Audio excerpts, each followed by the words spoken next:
The Spokane Police Department announcing two of its former officers engaged in inappropriate relationships with victims of domestic violence. Tonight on KREM 2 News at 5, details of the misconduct. We need to continue to invest in our law enforcement and continue to fight this problem, keep this area beautiful.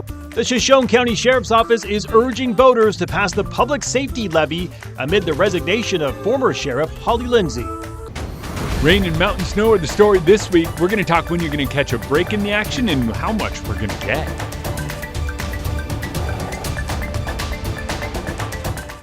Tonight, Spokane City Council members are expected to vote to expand homeless outreach under the Safe and Accessible Public Spaces Ordinance.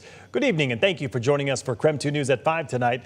I'm Mark Hanrahan. The ordinance comes as the government shutdown stretches into its 34th day and limits access to federal benefits like SNAP. Spokane Mayor Lisa Brown declared an emergency last week, citing the expected rapid increase for demand for safe spaces. If the ordinance is approved tonight, it would allow federal funds to be directed to additional shelter beds and expedite eviction prevention contracts.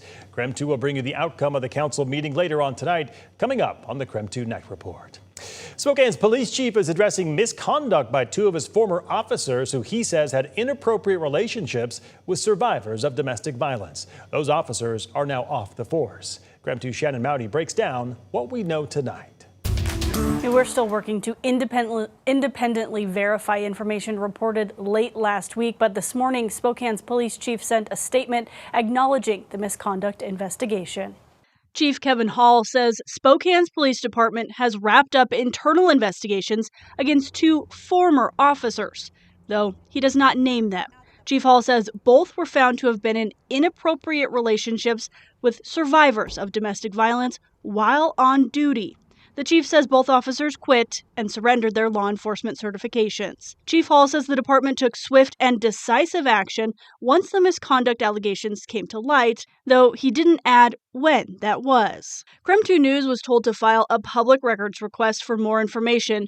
We're still waiting to receive copies of the internal investigation report.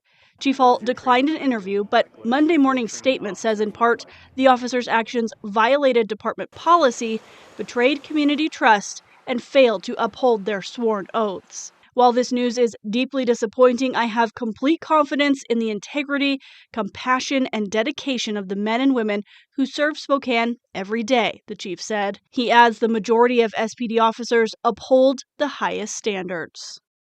Now again, Chief Hall did not name those two officers or describe the allegations in his statement. KREM 2 will have more details when our public records request for that information is filled. Shannon Mowdy, KREM 2 News. A lot of people say, time heals all wounds. That's not the case. I always like to say whoever wrote that quote most likely has never lost somebody, right? Because I just feel like it's gotten worse. New tonight on the KREM 2 Night Report, the case against a man accused of killing his ex-girlfriend and dumping her body sees another delay in court. Tonight, KREM 2 speaks to the family of Yanira Cedillos about the latest developments in the case nearly 4 years later. You also have a right to...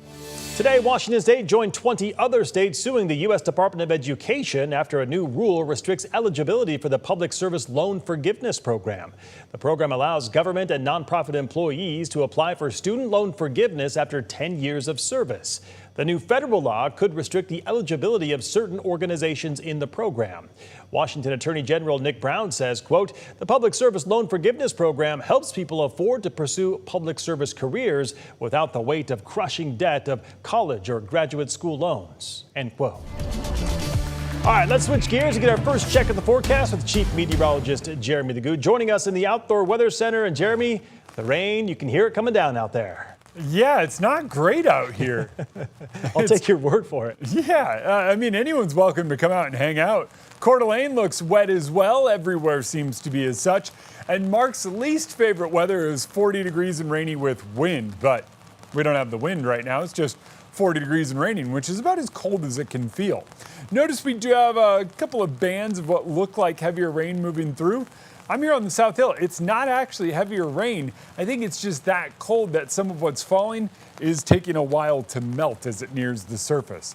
Tonight, we're going to see snow levels drop to about 4,000 feet. That means some of those peaks, like, say, Micah Peak, winds up with some of that snow. 4th of July pass, probably good. You'll see a little snow over Lookout Pass. A little bit of activity tomorrow morning, but by tomorrow afternoon, we should dry out across much of the region. I think tomorrow afternoon is as dry as it gets this week. Despite that, we top out in the mid-40s. 50s return Wednesday and Thursday with more rain in the forecast. We're talking a soggy week ahead, and I'll let you know how much we'll likely get coming up in just a bit. All right, we'll talk to you a little bit later in the broadcast. Jeremy, thank you very much. The Trump administration said this afternoon SNAP benefits will be partially funded after 2 judges ruled on Friday that the food assistance payments must continue. Erica Brown has the latest from the Capitol Hill.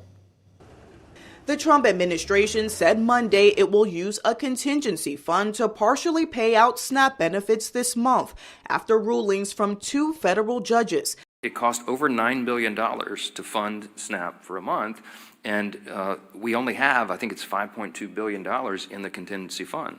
So you have a big shortfall.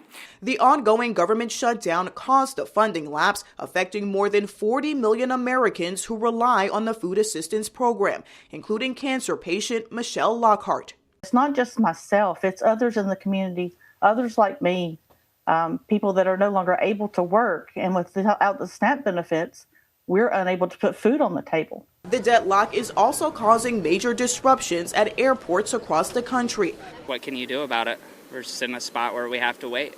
Here on Capitol Hill, the Senate reconvened Monday, but there are few signs of progress to end the stalemate as Democrats continue to hold out for extensions to Affordable Care Act subsidies.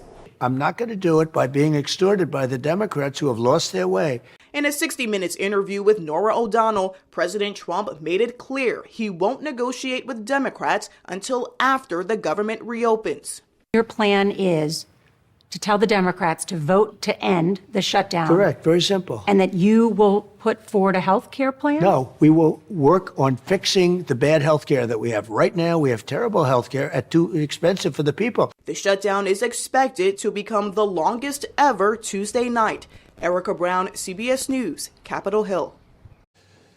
If you need help getting food, we have you covered. We have links to resources across the inland Northwest. Just text us the word food to 509-448-2000 and we'll send those resources directly to your phone. Hi everyone, I'm Tom Sherry. Tom's Turkey Drive starts today. I'll tell you how you could feed a family in need this Thanksgiving. All that information coming up in a few minutes.